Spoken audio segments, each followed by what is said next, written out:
Ahoj, já vás všechny moc zdravím a po delší době vás vítám u nového videa, který, jak můžete vidět, bude trošku netradiční, protože vás vezmu dneska na balkon. Hodně z vás se o to psalo, protože pěstujeme všichni rádi nejenom doma, ale evidentně i venku. Takže vás vezmu na procházku po balkoně, co tam pěstujeme, aktuálně teďko někdy začátkem prázdnin. Tak se mnou pojďte podívat. Takovejhle nějaký výhled mám, když si sedím tady na tom našem gaučíku. Už je tu krásná džungle a já vám ukážu, co všechno tady pěstujeme. Tak doufám, že to nebude moc tmavý. Točím dopoledne, než sem přijde přímý sluníčko, protože si myslím, že to byste pak už moc neviděli. A omlouvám se za hluk, ale jsme na sídlišti na balkóně, takže s tím moc neuděláme. Já teda začnu hned truhlíčkem, který není úplně nic extra, ale my tomu říkáme louka pro opylovače. Jak můžete vidět, něco tam kvete, nějak to vypadá. Je to kupovaný vyloženě jako směs rostlin pro opylovače. Vidíte, že nějaká bzíkalka tam i je na tom, takže snažíme se dopřát i nějakým tady vhodným broučkům nebo hodným broučkům, aby se jim tady líbilo, aby nám opylovali i zeleninu. Tady máme takový divoký květináč nebo truhlík, kde můžete vidět, že jsou teda na kraji jahody, takhle, a pak je tady kiwi, který nám tady drží asi 3. rokem. Koupila jsem ho jako malou sazeničku, ale krásně se mu tady jako daří, nebo roste jako blázen. Má tady takovou udělanou oporu, který se drží, a tadyhle nám vylezlo po vlastně drátu od tadyhle těch lampionků z IKEA, co máme, tak se nám takhle vyplazilo nahoru. A mně to přijde hezký, takže ho tam necháváme. Tadyhle můžete vidět hroznou džungli jahod. To jsme letos pořídili nově, takovýhle jahody, který jsem se nechala zlákat tím, že by měly vlastně plodit i na těch jako kaskádách tady těch dalších rostlinek. Zatím máme asi metrák zeleného lupení a asi 5 jahod sklizených, takže uvidíme, jestli ještě to něco předvede, ale zatím z toho úplně nadšená nejsem. Pak tady máme malý truhlíček, kam jsem tak jako nevěděla ještě, co dám, a pak nakonec na jaře jsem tam lupla 2 kedlubny. A vy můžete vidět, že tady se tvoří jedna malá bílá, ta je pozadu, a tadyhle je fialová. Ta už bude, si myslím, skoro i ke snězení, protože v tom truhlíku asi moc větší nebude. Tak, tady krásně vidíte. Mám u toho verbinu penízkovku. Je to strašná džungle, koukám, kudy vám to ukážu. Takovouhle hezkou rostlinku, jenom ta pak hezky visí dolů, protože jsem měla v úmyslu, že tam budou nějaký okrasné kytičky. Tak teďka můžeme sklidit kedlubnu a nechat tam právě tu vrbinu hezky růst dolů. Ona se hezky rozroste, až bude mít světlo. Tak, přecházím o kousek dál. Tady je experiment, který zatím není úplně úspěšný, ale tohle je batáta. Je to z jedné naklíčené batáty, která nám doma prostě jsme ji nestihli sníst, tak jsem jí dala pak do vody ty klíčky. Ona nádherně rostla, měla jsem vlastně celý jaro plnou sklenici nádherných listů. A když jsem ji pak zasadila, tak se mi do ní tady okamžitě vrhly svilušky a strašně mi ji sežrali. Takže teď je to takový, jako že se dává dohromady, ale nechám tady, třeba z toho něco bude. Tady mám takový jako kouteček, nekouteček. A tady vidíte, že mám vánoční kaktus. Ten se tady vždycky v létě tak jako užívá trošku tepla světla. Tady mám vánoční hvězdu malinkatou, to byla ta růžová, kterou jste mohli vidět ve videu. Mám tady malinkou hostu, tu jsme letos kupovali, takže ta nám snad trošku naroste, a tadyhle množím ananas. Tomu se budeme věnovat pak určitě někdy, jestli to bude úspěšný, spolu v jiném videu. Tak, tadyhle je další jahoda. My tady máme 6 těch závěsných květináčků. Ve dvou máme jahody, ve dvou máme, jak můžete vidět, takhle rajčátka. Ty už vypadají krásně. Tady je druhá varka rajčátek. Taky solidní džungle.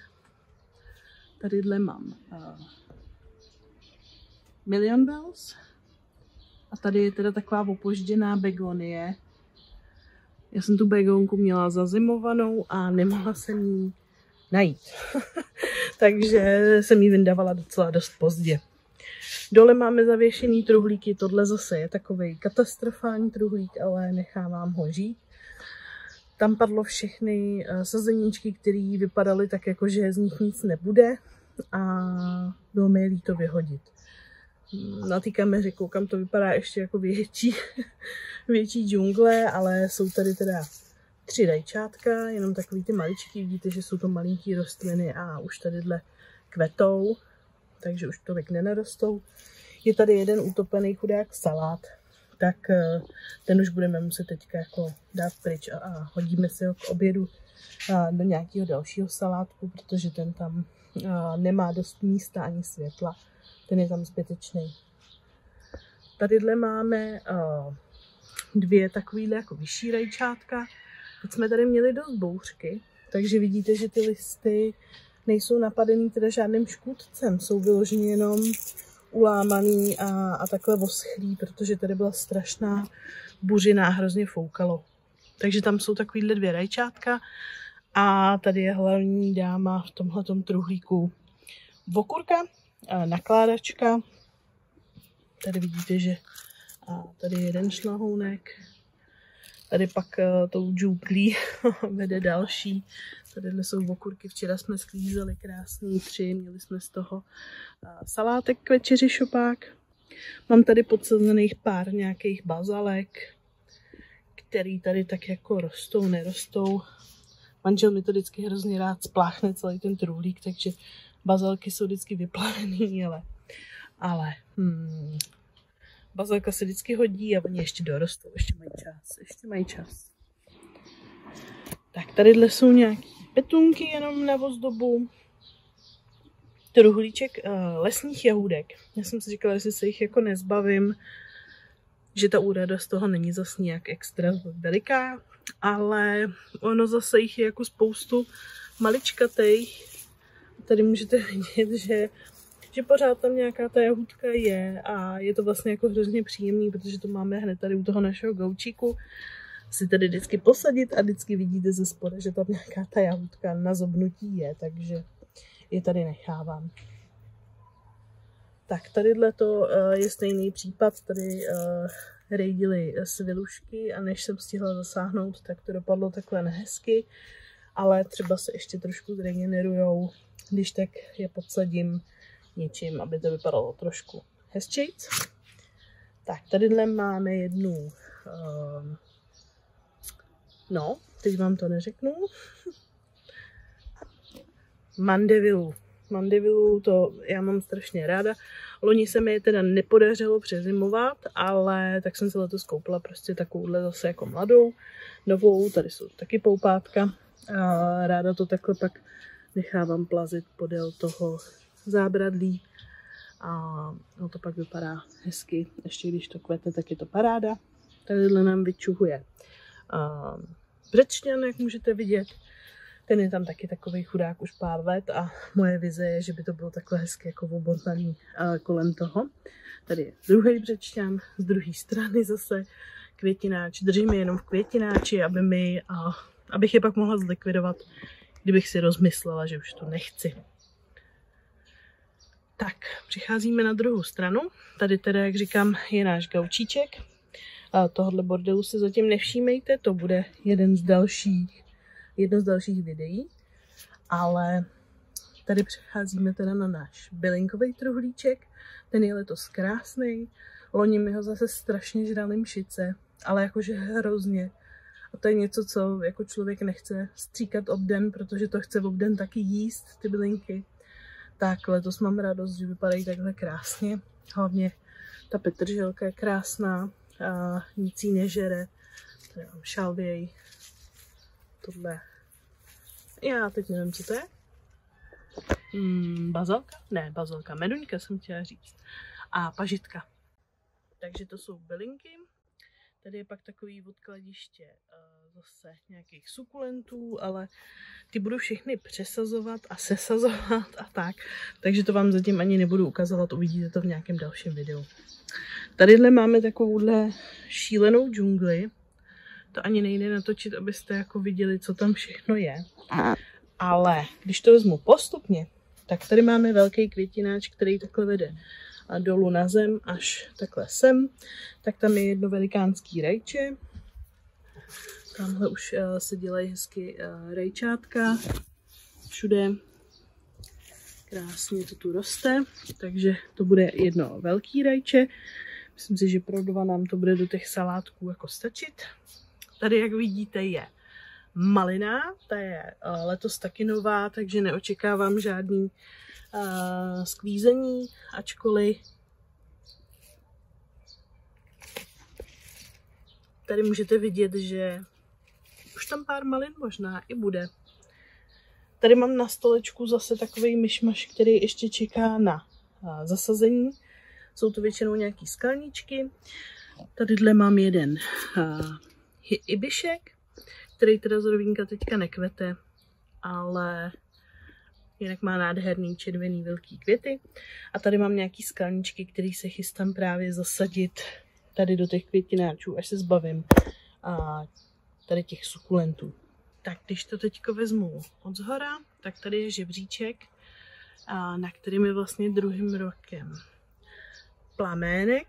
Ten jsem loni kupovala jako úplně takovouhle malilinkatou rostlinku, takže ten vůbec nestihl během toho léta vyrůst, ale teďka, jak vidíte, tak už se začíná snažit, už jsou tady krásně jako nový větvičky, které přirůstají, začíná se na tom hezky motat. Nevím, jestli stihne ještě letos vykvést, ale vůbec mi to nevadí, jde mi spíš o to, aby tady bylo hezky zeleno. Samozřejmě, když pokvete, tak budu jedině ráda, ale ať si dá klidně na čas. Tak, tadyhle mám nějakou chudinku fialovou levanduli. Tam teda se úplně extrémně nedaří, ale mě překvapilo, jak byla letos všude levandule strašně drahá, ty rostliny celý, takže to jsem si říkala, to asi ne, protože tady na tom balkoně je strašná výheň a úplně ty levanduly se tady extra nedaří, tak jsem říkala, nebudu kupovat žádnou velkou, koupím maličkou, buď to se jí tady bude líbit, nebo nebude. Tady máme jednu malou azalku, ta už je odkvetlá, ale teda krásně růžově kvetla. Tak tý se tady líbí takhle, když tam má trošku stín. Tam se chodila, taky to pak přidám. Tak vedle je naše citrusová zahrádka. To jste taky asi mohli vidět loni. Mám tam sesazený 2 rostliny. Jedno by měla být mandarinka a jedno je kunkvátek, ale jak říkám vždycky, my tady v tom bytě nemáme prostor na to hezky je zazimovat, takže vždycky přes zimu dostanou strašnou bídu a v létě se tady snaží dát zase dohromady. Vidíte, že jako krásně tady nasazují poupátka, ale říkám, vzhledem k tomu, jak jsou zbídačený, tak je asi pak nechám odkvést, ale aby se nedělaly plody, aby se ta rostlinka zbytečně nevysilovala. Teď ještě koukám navíc, že se mi tady na tom začaly zbíhat nějaký mšice zase. Jsme tady dlouho neměli. Takže pak budeme muset ještě něčím ošetřit proti mšicím. Tak, abych dokončila tu horní řadu, tak tady vedle toho citronu z druhé strany a už se mi chystají ke květu a tadyhle ty astry. Měly být takový modrý zvonečky. Takovýhle krásný, takže těm se tady taky líbí. Jsou trošku schovaný ve stínu, takže to tak nevysychají. A tady musím poděkovat někomu od nás z domu, ale taky to asi děláte, kdo bydlíte v paneláku, ne? Že se objeví jednou za čas nějaká rostlina v chodbě na u výtahu, jakože vem si mě a zachraň mě, tak tady takhle přesně byla takováhle krásná mučenka, která byla třeba sem a jen co začalo takhle hezky být teplo a dala jsem ji na balkon, tak se krásně rozrostla. A jsou tam teď 2 šlahounky, takhle si táhnu. Dala jsem jí k této opoře. Budu se snažit to asi táhnout pořád jako dokola, ať z toho není nějaká úplně extrémně monster kytka. Ale krásně se chytá. Má krásné lístky, takže si myslím, že to je taky taková, i kdyby nekvetla a nic na ní nebylo, tak je to zase hezká rostlinka tady do džungle.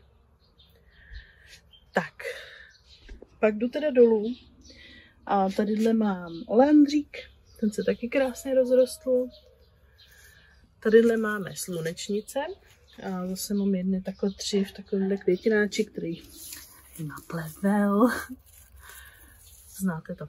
Ale ty slunečnice si tady teda zasadili v podstatě ptáči si sami, protože tady máme přes zimu vždycky krmítka. Tak samozřejmě ve všech těch truhlíkách přes zimu nic není a na jaře mi tam vyrašilo z každého 100 slunečnic. Takže jsem tady 3 nechala. Vidíte, že jsou teda nějaký okousaný, ale zatím rostou, možná i pokvetou, už to vypadá, že by mohly, tak je tady nechávám. Je tady jedna máta, zase to je nezmar, takže pořád dokola hezky obráží. Na čaj ideálka. A tady teda máme jeden truhlík paprik a druhý truhlík vysokánských paprik. Tadyhle dole jsou převážně papriky sladký. Tady je nějaká mnohotečkovaná beruška. To je slunečko 15tečné. Ale, hele, jestli jíš tam ty mšice, tak je mi jedno, kolik máš teček. Tak tady teda dole máme papriky převážně sladký. Tady už rostou takovýhle, já to mám cedulky, ale asi vám nebudu ukazovat, co je to za odrůdy. Kdyby to někoho zajímalo, tak napište. Tohle jsou teda nějaký malý chili papričky. Tady už se taky klube. No tak, ukaž se, nestyď se. Tady už se klube takováhle malá chili paprička. A tady na kraji jsou zase takový buclatý listy. Takovýhle buclatý, zatím tmavý zelený papriky. Tak. A tady nahoře teda máme chili papričky. A to je zase pro manžela hlavně, ale já si taky ráda těch pár papriček nasuším a pak máme na celou zimu vystaráno. Tadyhle máme